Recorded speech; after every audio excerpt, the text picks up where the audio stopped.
You are looking at a herpetologist, Joseph Slowinski, experiencing the horrific aftermath of a venomous snake bite. Despite his enormous experience and devastating fight for survival, he just couldn't make it.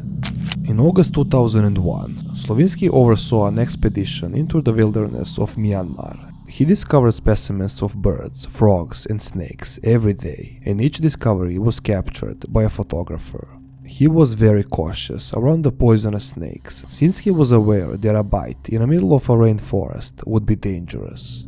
The group had no doctor, and to make matters worse, the expedition was completely cut off from civilization, since satellite cell phones were prohibited in Myanmar. On the 5th day of their journey, one of his assistants claimed to have captured a dinodon, abandoned snake without venom. Slowinski always taught his students to identify a snake before handling it, and for some reason he didn't do it. It was his fatal mistake. He was bit by a krait, a cousin of cobra, which was far more poisonous. After he felt a tingling in his hand, Slowinski calmly explains to the group what was about to happen. In order to prevent choking on his own vomit, he instructed the group to hold his head. By 9 o'clock, his voice became raspy, and he was unable to keep his eyes open any longer. Then he became unable to speak. The group started mouth to mouth once he was unable to breathe on his own. Without the possibility of speaking, he wrote as much as he could on a piece of paper.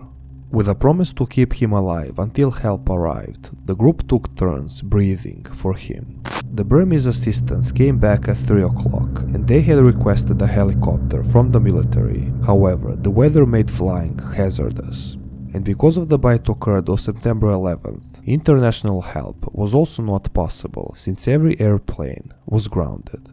The team managed to keep Slowinski breathing for almost 30 hours, and he was still aware throughout the whole night. But by the time pilots finally landed the following day, it was too late.